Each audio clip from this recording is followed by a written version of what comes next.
On today's show, we talk about UFOs, the Mayan Apocalypse, plus our guest, Mr. Hudson, Douglas Spain, and Carlos Asse. You're watching the zoo, animals.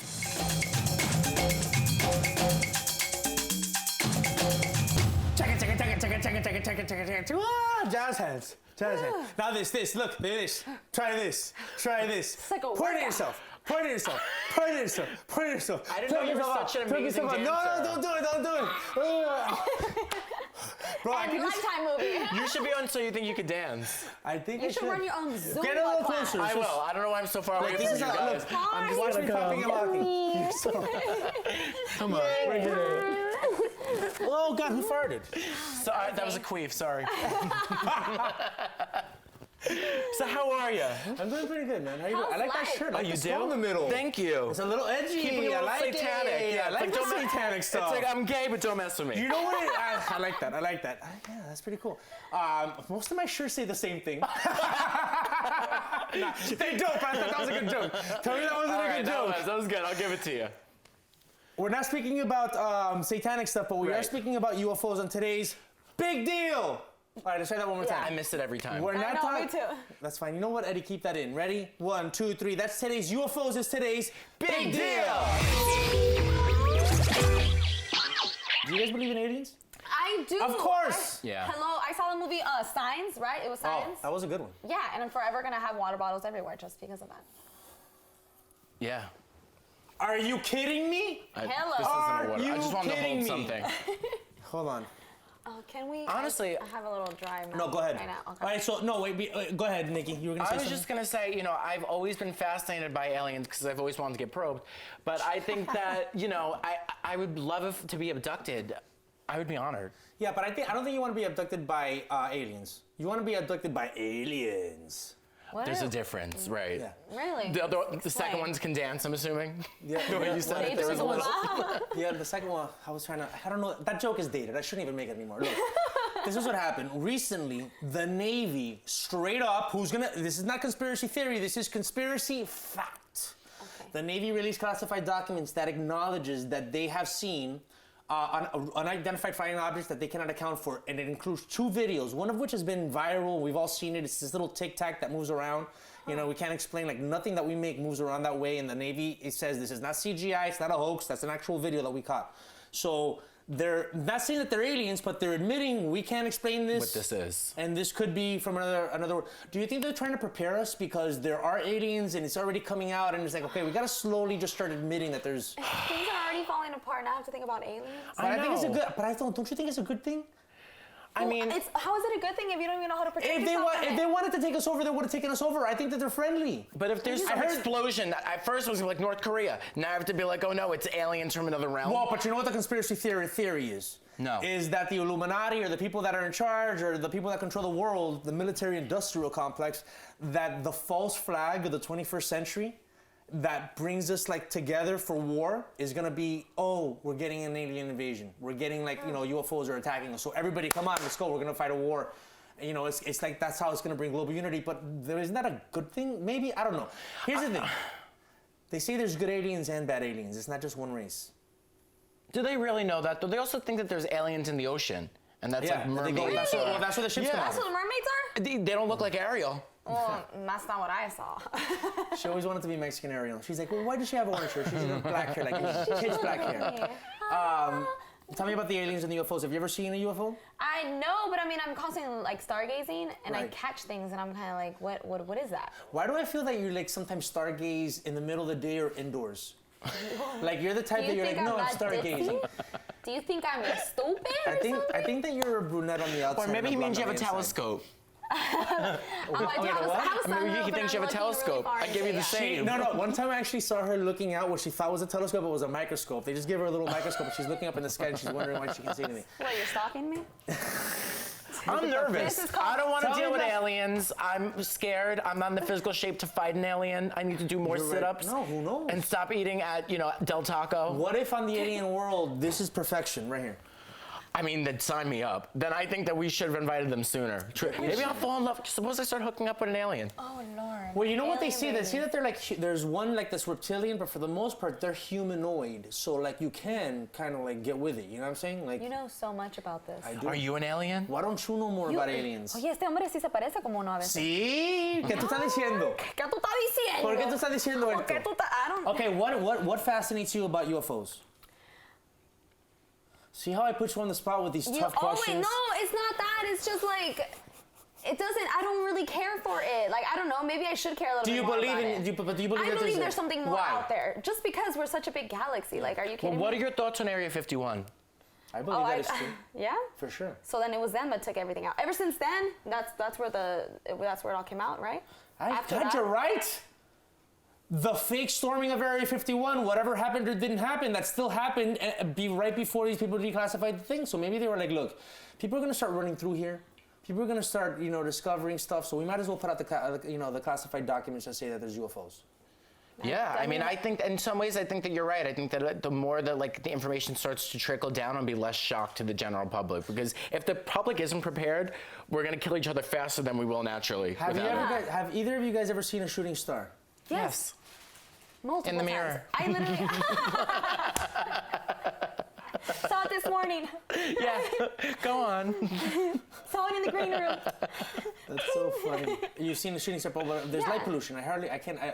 Once when I went out to Joshua Tree saw one. Yeah, no, I literally went out. Were you what on was it? acid, by any chance? Maybe it that wasn't could a have shooting star. played. Maybe I was just hallucinating. Jesus. I'm afraid. I've seen like 6, like literally, not like Oh. minutes apart. It In was the crazy. IE? No, it was out in Nevada. Yeah, it was out in Nevada. There's something out there. There's definitely something out there. Okay, but why do you think that certain parts of the country see more UFOs than others? And it's usually like New rural- Mexico. Oh, it's always the people that are like, I saw it coming out of the cornfield. Yeah.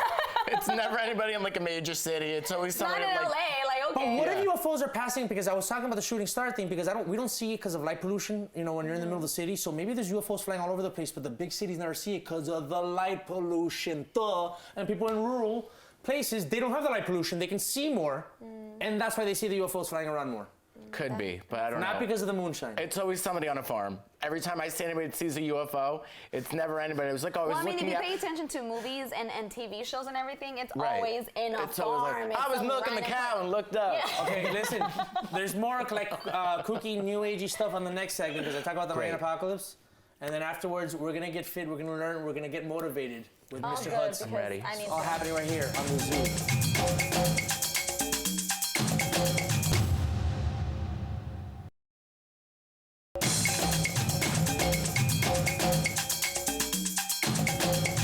All right, we're back on the Zoo now. Coming up in a little bit, I do this thing, it's not me. It's like, is it me or is it a character I play or is it somebody I know? Anyway, we're gonna be talking about why the Mayan Apocalypse didn't happen the way people thought it would. Yeah. Kind of did, but it didn't. But before we get there, I want to talk. You were talking about you live in a house with 5 girls. Yeah. It's like a Because sorority. just to show that there's something like energy, okay? They're all synced up.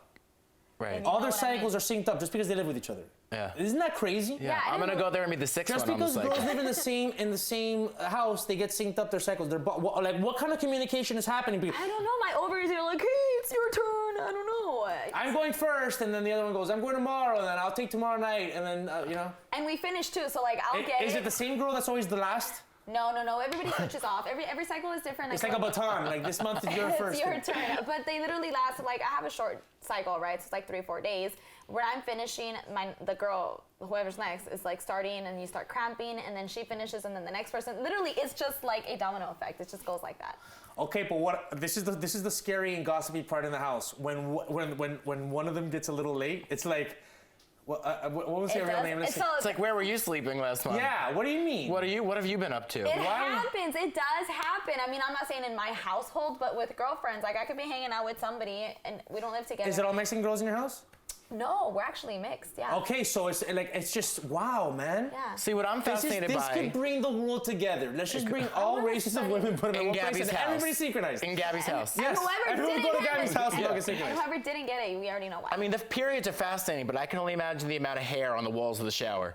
that you They're between called all you gula girls. monsters. Oh my God, I don't do that, but my roommate does that. I'm sure you donated to Locks of Love, please. That's I call them gula monsters. When I used to live with a girl, she used to how do guys get synced up? Is there anything that we sync up at all? Oh yeah, tell me. We get blue balls at the same time. I don't think there's anything we get synced up on other than, No, 'cause we're the unless ones the that get stock screwed with market all the painful crashes. things.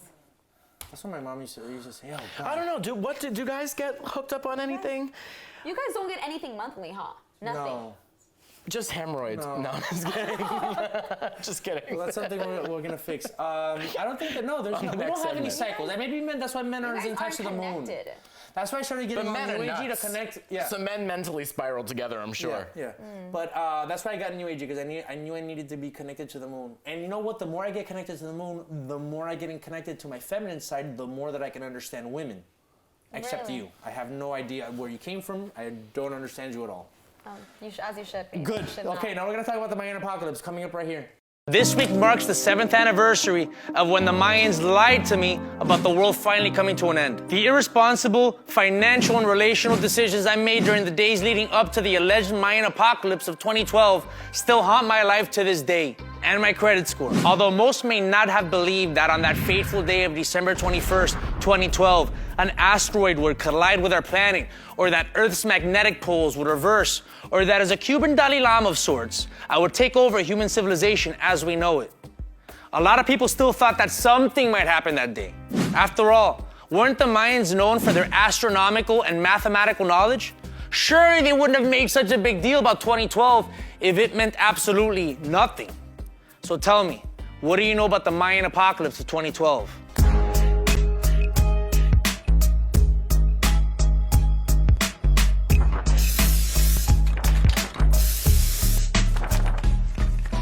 Let's get into it. The reason social media was hyping up 2012 like it was the second coming of Kanye West, which weirdly enough happened just a couple months ago, has more to do with our fascination with the end of time than with anything that the ancient Mayans scribbled on their kitchen calendars. Ever since humanity could tell stories about how we began, we've also been telling stories about how we would end. Whether it's the Great Flood in the Old Testament, or Ragnarok in Norse mythology, or my aunt yelling too loud about the ropa vieja y my tostones, people can't stop fantasizing about a world without people. At least I can't. But with humanity now living in a world of state-of-the-art technology and proven science, surely the irrational fear of impending doom is behind us, right? Enter the Mayans, an ancient civilization from southern Mexico and Central America that during their peak were able to more accurately understand and predict the movement of celestial bodies than their European counterparts or anyone else on the planet for that matter. Their understanding of natural events like equinoxes, solstices, eclipses dictated when and where they would build many of their iconic pyramids that still stand today over 1,000 years after their construction. My God, I can't even keep a bonsai tree alive. Where do those trees even exist? So the knowledge that served to create their famous calendar divided time into 394-year units called Baktuns, like U2's Baktun Baby, with the most recent Baktun ending on, you guessed it, December 21st, 2012. And as you all know now, that Baktun ended the exact same way that the previous Baktuns had ended, with absolutely nothing happening.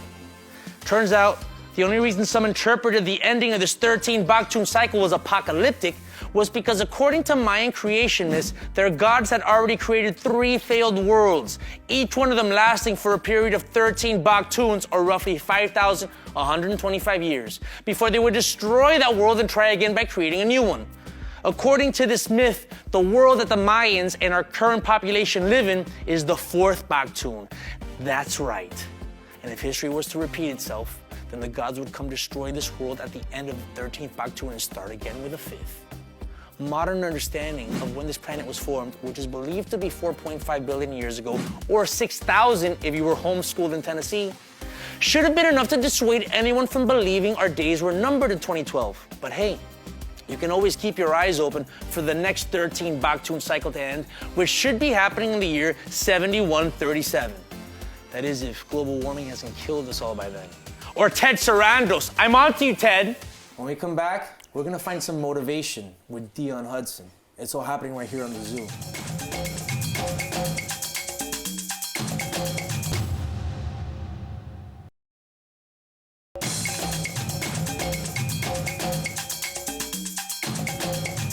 We are back on the zoo. We're gotta get motivated. We gotta get our life together. That's why we brought in Dion Hudson. What up, Mr. Hudson? How you doing? Let's do this. 1, 2, 3. Wow. All right, my man. See, here's the thing. If I need to get my life together, I need to get fit. I need to just, get myself good. Right. I want the person training me to look like you. Yeah. Your body's your business card. I believe that. Because there's something, you see some trainers, you're like, dude, really? Right. I bet you're getting a lot of emails. I do. Yeah, I mean, I think it's important to look the part for sure. I mean, and that kind of shows that you're implementing it in your lifestyle currently, Tell us a little bit about your brand, what you do exactly. So the brand's called Fit Fast Transformation. Last year we had a number of TV interviews for different programs we offered. So we had the 40-50 Fit Club, which was a program for more mature clientele. We did the Fit Fast Power Squad, which was a program for special needs kids. And so we did last year Telemundo, Univision, ABC7, KCAL 9, and Spectrum 1 News, all for those different programs that we offered. So what separates your program from the rest? What makes it special? I think the fact that, I think the 40-50 Fit Club kind of focuses on a niche market of fitness that's overlooked. Because, fitness is young and sexy.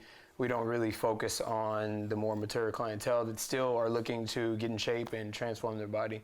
So, And were you always in such good shape? I've done. I would say this. I've done like sports. I've done sports all my life. There was a point in time after college where I stopped playing sports. I kind of slacked off and What'd you got play? into the Football? Basketball. I did a little bit of Did you football. gain and like track. 5 pounds? How much? Like 20. He gained Like 20. Like 20. Well, you must have been huge. I wasn't that big, bro. I was like, I don't like how I look. So I was like, let me change it. Let me get in shape. And then people started just asking me questions about health and fitness, and I was like, this might be a lucrative career, to get into. How important would you say is what you eat in relation to? Because I work out a lot, but I'm like a binge eater. Yeah. And I do a lot of emotional eating. So if what could the I goal do? is for weight loss, it all comes down to calories. So if you're, usually a lot of the fast foods are like empty calories. So they'll fill you up for a short period of time, but it'll be, like one burger could be 800 calories compared to like a whole food diet where you have rice, beans, steak, different things like that. It takes more food to get to that 800 calorie number. So you stay satiated longer, and you don't have to go back and eat again and again and again. So it's easy to build up, a 3,000 calorie diet on fast food. And so, yeah, I mean, food's everything to answer that question. Thank For you. sure. How Food's long did everything. it take you to get to this? Because I know, I can get really unmotivated. I'm like looking at all these, all these fitness people, and they just look so good. And I'm like, can I look like that? I worked out for 2 weeks already. Why don't I look like that? I mean, it took a while. I mean, like I was skinnier. I still had like cuts definition, but I wasn't the same size. So I would say 3 to 4 years. Wow, so it's To put on work. size You put and- in work. Yeah, with for food. sure. For sure. Dang. And then the whole like counting macros and all of that good stuff. I mean, how does that work? There's different things. You can go that route. It's a little more complicated, but it's always good to kind of start that way and know what you're intaking and what you're putting in your body, and then you can switch over to maybe like a portion control style of eating or something like that, where you're just cutting meals in half to kind of cut calories, or figure out something like that. So For someone that's trying to gain weight, you gotta eat. you just gotta eat. Oh yeah. Hang out with me. Yeah, right. Now, one thing that I have a brother with special needs, so I really love that you're working with these kids. What's been the most rewarding thing for you about working with children? Pushing them to do things that they felt they couldn't do, or maybe even their parents felt they couldn't do, or just even the littlest thing, which may seem simple to us, it may be complicated to them, and their parents are forever grateful just to see them do a lat pull down or some type of movement that they felt they couldn't do in the past. And so it's very rewarding to see them excited about fitness and health. And Where did the things like that. inspiration come to work with special needs kids? My publicist, actually, Tracy, she, her son, Georgie, who's here, he actually is also special needs as well. So she was telling me a little bit about him and how he needs to get in shape. the different medications he's taking is causing him to gain weight and different things like that. So I was like, yeah, I mean, I'd be open to helping him. And then we decided to make it a full-scale program. Is there like something online where people can go and like check out videos or anything like that? So this year I just launched, and it's not necessarily for special needs, but I just launched a program called the Men's Lifestyle Mastery, and it's a full lifestyle program, and it's all online. It's pretty much to help men kind of transform their lifestyle from, you know, wherever you are currently to, you know, the next level. When you say lifestyle, you're not just talking about diet and exercise. Right, What right. else? So what have you been doing to get more into that, just general motivation? Yeah, so developing a strategy and a game plan, a mindset, because the mindset is big. I mean, along that journey, you're always gonna, like you just said, it's hard to stay motivated. That's the mindset thing. Having a clear vision of where you're trying to go, whether it be maybe like getting a picture of somebody you aspire to look like, and seeing it daily, writing down your goals daily. Those things are like mindset triggers. Yeah. Because I mentioned this to you off camera when you were coming up. Did you aspire to look like Tyrone Woodley, former UFC welterweight champ? I know you guys probably don't know who it is, but we're gonna put a picture. I went somewhere. I went to Cabo last year, and there was a whole group of like college kids, and they came up. They were like, "Are you Tyrone Woodley?" And they're asking me for.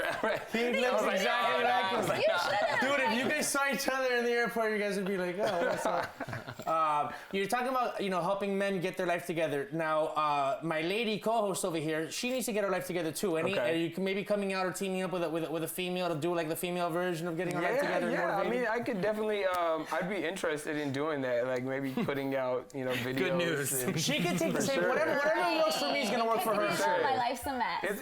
It's a little different, but for the most part, it's just about getting started and moving. So it's all a mindset. So it doesn't just have to be men. It's just anyone, really. What's the most common problem you find with the people you train? That's staying motivated. I mean, once you get started, because keeping that motivation throughout the entire journey, you can get started and be motivated and ready to go, and then after that feeling fades and you got to come to the gym at 6 a.m. and you're tired. I can't do that. And your body's already sore. That's when it's like, can you keep pushing? That's why you got to see that end goal. Do you have a cheat food? For sure. What's your favorite? If you had one pick. Wait, I want him to answer this after the break, because we got to go to the break. When we come back, you're going to answer your cheat food. Okay. Because you do have a cheat day, hopefully. I do. And then you have a special friend that's going to be joining us, so stay tuned. It's the Zoo.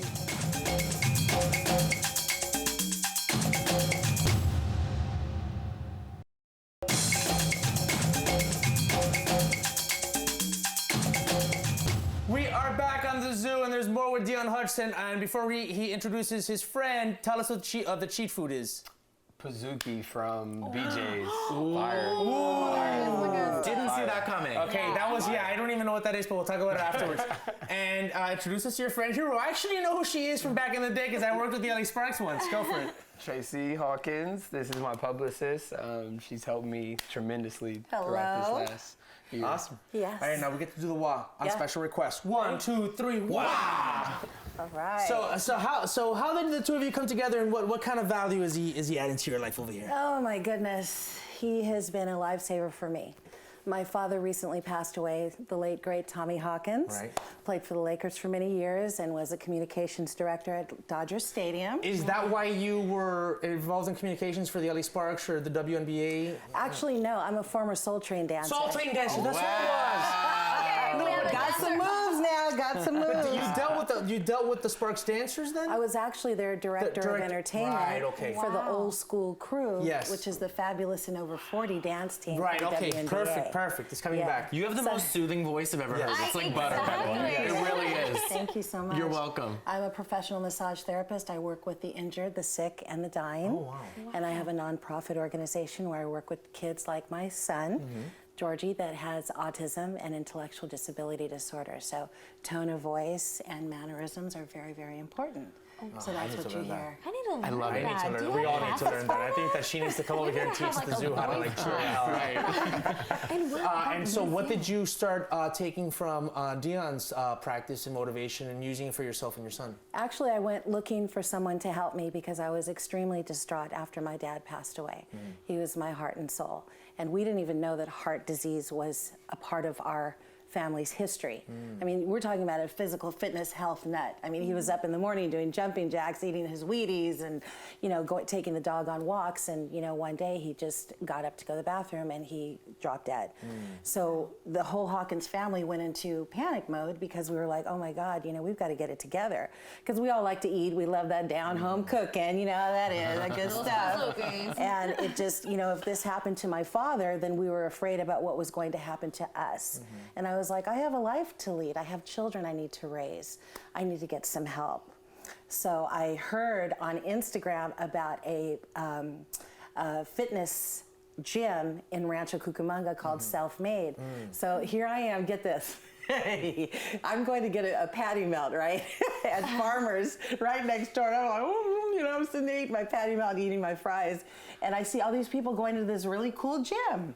And it says Self-Made, and everybody had their water and their, you know, their what do you call it, those mats and everything ready to work out. And I was like, let me see if I could find somebody that could help me. So I went in one day, and this gentleman stepped up to the plate. I said, hey, I don't have a lot of money right now, but I really need your help. I'm distraught. I'm concerned about my well-being and my mental state, and I really need to do something to start helping me love myself again. And he said, I will do anything I can for you. I don't care what it is, how long it takes, I'm going to do it. And talk about a man of his word. I mean, he just, to this day, and I've known him a year, right, Mr. H?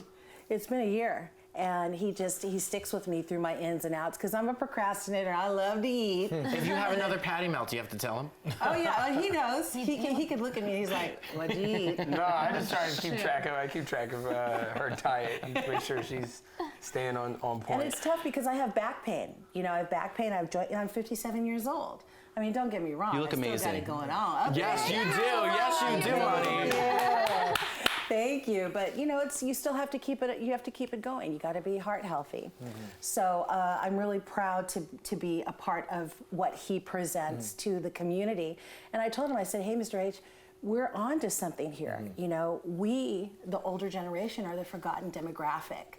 Okay, we're all about all the girls looking great and looking cute and they're fabletic. You know how that is. Well, I can't put on a fabletics and I'm sure not going to show my belly button. You know, I got to be age appropriate and sophisticated, but I can be my personal best. Why not focus on a problem, on a program that's specifically geared towards 40, 50, and beyond. So that's how we came up with the 40, 50 Fit Club.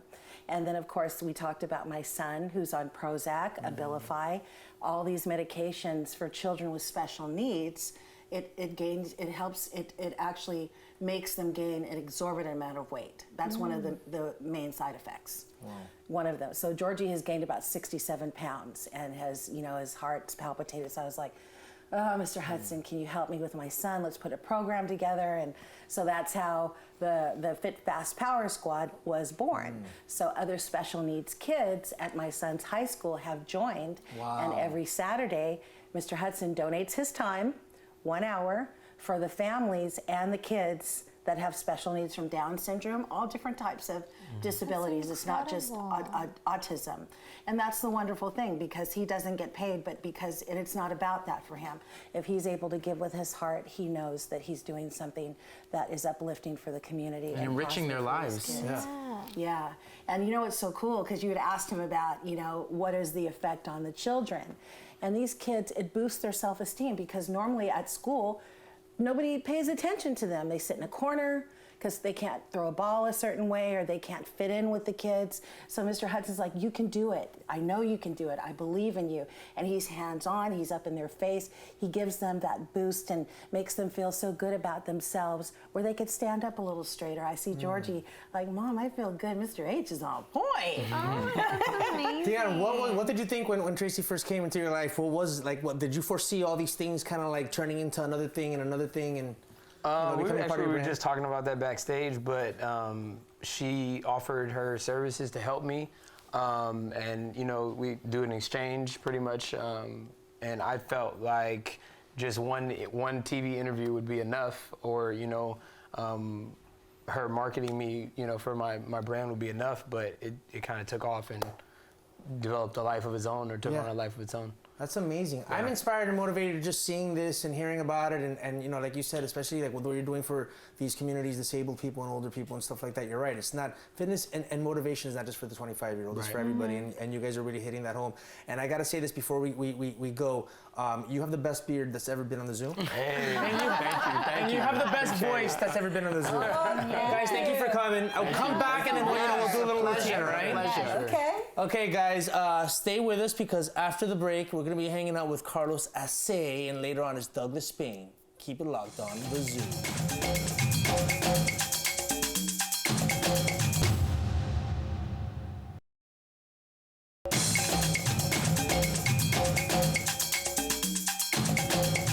All right, we have Carlos Asse, who is an amazing director here to talk about his project. Joining us on the Zoo. 1, 2, 3, wow! That was a good one, man. So, first of all, your project looks really cool. Only got a glimpse of it. It's called Contracorriente. Yes. Which means countercurrent? Yes. Or it not really means translate directly. against the stream or against the current. Yeah, against the current. Nikki, did you get that? Because he knows the Spanish. Yeah, I did. Say contracorriente. Say it. Contracorriente. Yeah. Ooh, sexy, right? It sounded like out of Move over, Ricky Martin. That's what you say on the plane. Right. And then the stewardess goes, get out of here, you're not in first class. Right, I'm like, All right, coming back. Tell us about the movie's about. So Contracorriente is a love letter to motherhood, and it's about portrays the confrontation of two brothers regarding how they each think it's the best way to take care of their ill mother. Okay. So the protagonist is a very emotionally attached person, and he wants to do it himself, and he wants to be present throughout this whole process of, it's like letting go. And the other brother is just very practical, and he knows that measures have to be taken, and there's other steps that need to be taken to really take care of the mother in the best way possible. So What made you want to? Did you also write this movie? yes, So you wrote and directed it. exactly. And it takes place where? It's a Latin family living in the U.S. what did your mother think? Which brother did she take the side of? Yeah. I. No, your mother, when she read it.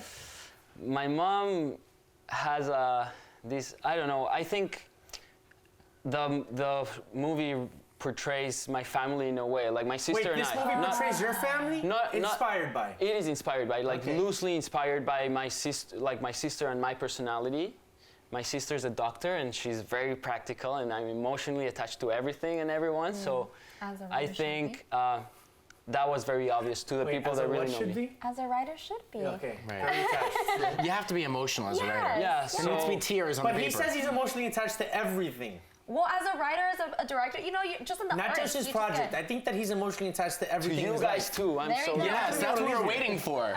Thank God. I'm gonna leave here. Who's in the movie? Who stars in the movie? Dan Lopecci, he's an amazing actor. I met him in LA in another project, I think, actually, and he was great. And throughout the process, he was amazing. And then the mother is played by Silvia Curiel, also another amazing actress. She's been in some movies, and I actually reached out through social media because I really, I had this idea of the character in my mind, and I wasn't being able to reach out to the right person, and then heard her name in a set. And I was like, okay, I'm gonna reach out to Sylvia, I guess. And then I reached out, and then we met, we read the script together, talked about it, and then a few weeks later we were rehearsing for this. That's amazing. Yeah. So, but did she have like her representation get involved, or she just dealt with you She directly? didn't. It's direct. She didn't. I reached out and I sent the script, and she was like, listen, I have a few more projects coming soon, so I cannot let anyone know about this until it's done. Like, okay, let's just rehearse, let's do this. So yeah, no one knew about her participation until we finished the project, kind of. How do you guys feel when somebody just kind of reaches out to you out of the blue to cast you and stuff? Isn't that how we cast you guys in the Zoo? Though? We hit you up on the DMs. You thought it was something kind of, else. not and really. You were suspicious. Yeah. You wanted two forms of I identification. thought it was because I had so much talent. No. I thought I was invited here as a stripper Yeah. for the holiday party. You were hoping that we were gonna go on a date, and you were afraid that we were gonna go on a date. But ultimately, you guys got cast. Yeah, that's. We're all disappointed. The agent now is very supportive. He's gone to some festivals that we've been to, and he shows up, he goes to the screenings, and he's really supportive of it, but he didn't really know when Silvia was doing it until Silvia was like, hey, by the way, I made this film, and That's I would allowed. like you to That's cool. Well, that's cool. see. And this is a heavy topic, so what made you want to dive into this? I love exploring like family dynamics, and also it's loosely based in a family situation that I went through with my grandmother. She's okay and she's alive and everything, but when I moved to LA, I would constantly be thinking like, should I move back, because I know the situation my grandmother is in, and maybe I should go back until something happens and I can move here and be okay with it, and don't feel like I'm attached to something there still. So that's more or less what inspired me to write You were this. starting to talk about your mom. I want to know that juicy topic about your mom. How did she feel about this film? She likes it a lot. I think it's a bit darker in tone than what she was expecting. She thought I was doing like a happy family drama, like dramedy about these brothers and the confrontation, and then something nice happens at the end. And I mean, the mother in the film, should I spoil it? Spoil a little bit. I mean, who knows? It's up to you. It is your film. Okay, so she doesn't die, but it's the main character's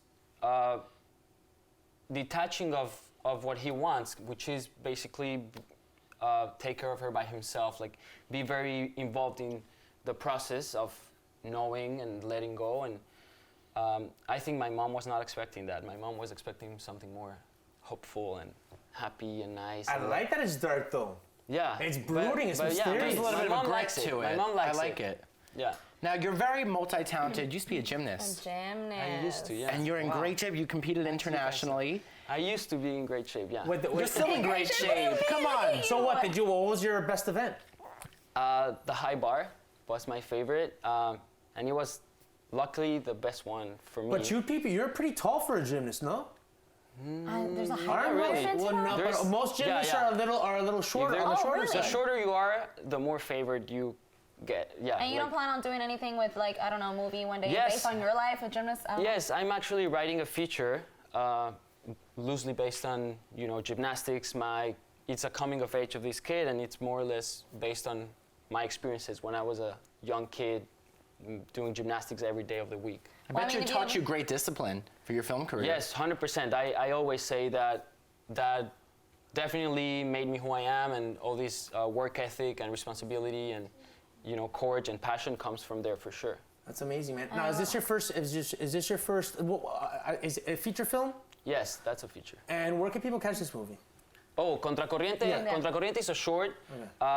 We're still in a festival run, so for now, just publicly, you can only watch the trailer. Okay.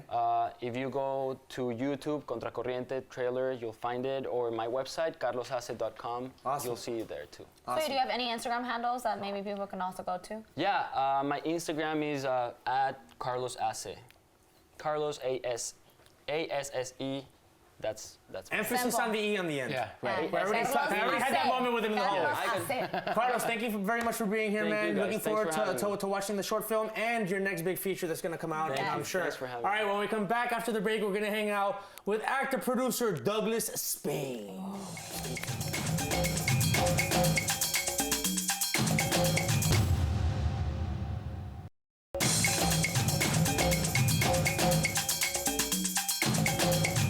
We are back on the zoo. Someone I've known for a while. His name is Douglas España. Really, his name is Douglas Spain. But honestly, really, your name is really what? Douglas Spain. So Douglas, now when I met you, you were here as a producer. You produced Mission Park, which put a lot of Latinos to work, and a lot of these actors are onto big things right now. What a hot cast that was. Yeah, they're working. They're all working. But I remember seeing you first as an actor in a movie called Star Maps. Great independent movie. you. Check it out. You can see it playing on IFC or HBO, one of these things. Back in the 90s. And it won you a lot of awards too. It did. It did do well. Yeah. And now you've come back full circle. You're back in the acting garb. You're playing a priest? a In priest. the movie The Ascent, which looks scary. It's like a monster thing, just like, I don't know about watching because I get really No, creeped you're out gonna with watch scary this. movies. What are you talking about? We Scary. Latinos love scary movies, except for my mom. Mira, estoy sudando. Just thinking about it, estoy sudando. But you're playing Brother Michael. Yes. And I didn't think the priest could be more terrifying until I saw this film. It's very scary. It is, a creature feature, Yeah. which is rare now. 'Cause It's a throwback, yeah. Yeah, throwback. And, I was very blessed. Nick Donnemeyer and Tiffany Boyle offered me the role, and I went ahead and was like, this is a great, scary script. I'm in. When I saw you as a producer, though, I remember you telling me, no, I think I'm done acting. What happened? No. I think this is how I put it. I'm married to my acting career. I was having an affair with my producing career. Oh, okay. Oh, I Sounds sexy. that. So now I'm trying to work on my marriage. That's hilarious. But here's the thing. I think that it didn't surprise me that you were in a horror film because you have this mysterious, like, dark side allure to you. Have you been Thanks. exploring that more, especially through this movie?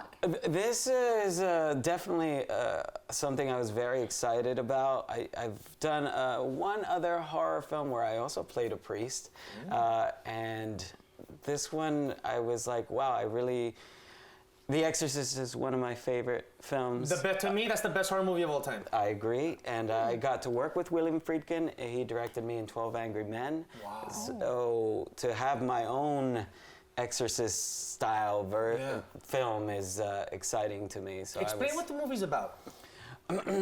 It's similar to the original, where there is a father and a son, as opposed to mother-daughter, where there's things happening, and sort of the priests, played by Peter Jason, who's an amazing actor, and we sort of get called to analyze this child and see what it is, and we realize that he's been possessed. Wow. But there is a nice, really psychological twist. So it's got you on your edge the Is it whole as time. scary on set as it looks for us watching at home? Right, I've always wanted to be in one of those films. Like, is it terrifying when you're in the moment and you're filming it?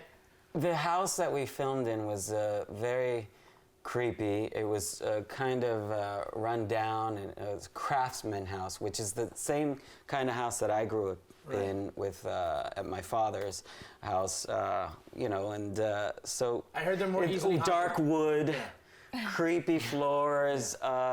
It was a pretty scary house, and then to have the creatures that the director Perry had created creeping through the halls and stuff was kind of. So, but was it a lot done with After Effects, or did you see? I mean, was it animatronic? No, practical. Wow. They tried to do a lot of practical, not much CGI. So it was very intense. We were, the room would be cold, the floors would creak. I was having a great time. Wow. I was If a having creature great time. attacked you tomorrow, what would you do first? I don't know. I think I'd Just try picture you to wake do, up and you hear, coming your way. I'd try to do some of my boxing that I learned a few years ago and see if I could.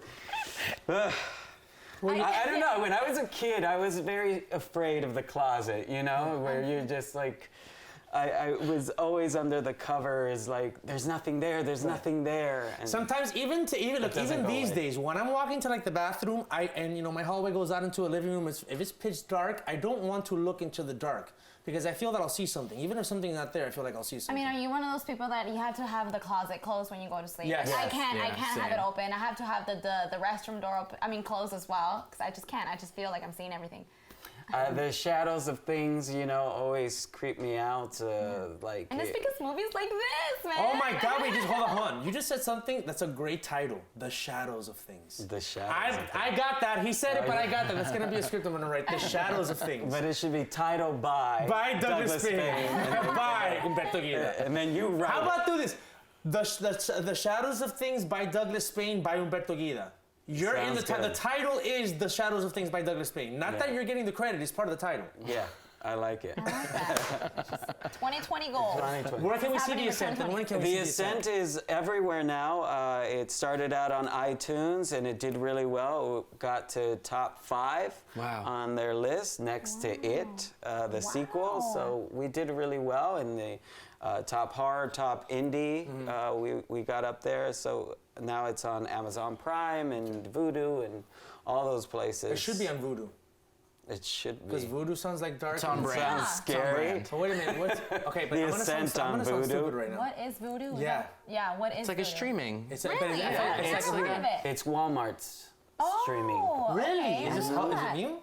No, it's been around for a while. Walmart's into voodoo. Oh, So Walmart. Oh, V-U-D-U. Is it V-U-D-U? Yes, V-U-D-U. Oh, okay. Oye, tremendo rivalry with H-U-L-U.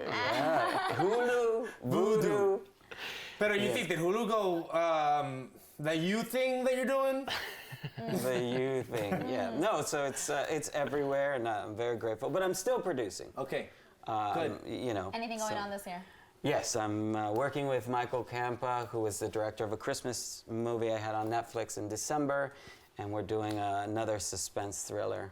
Nice. The Ascent has definitely led me down a dark path. You know Do you what? need We anyone want to in follow it? you down that Wow. dark Yes. path. Do you need anyone in it? I always wanted to I'm be bringing in one. Sage Look to at the screening. Look at her dark eyes. She's a Scorpio. She belongs in a dark You movie. But do. she gets scared. Yeah, but she gets scared easy. I could. You no, got no. like a Nev Campbell. She could be in the scream ring I kind could of do three. something thing. for you. Trust me. You put me there. I just always wanted to. I want to do hear a something. scream. Okay. There you go. There you go. Hired. Wow. Douglas, thank you for being on the Zoom, man. Thank Come you. back. And we want to Thank thank you. everyone else that was on. Mr. Hudson, Carlos Asse. And we'll see you next time right here.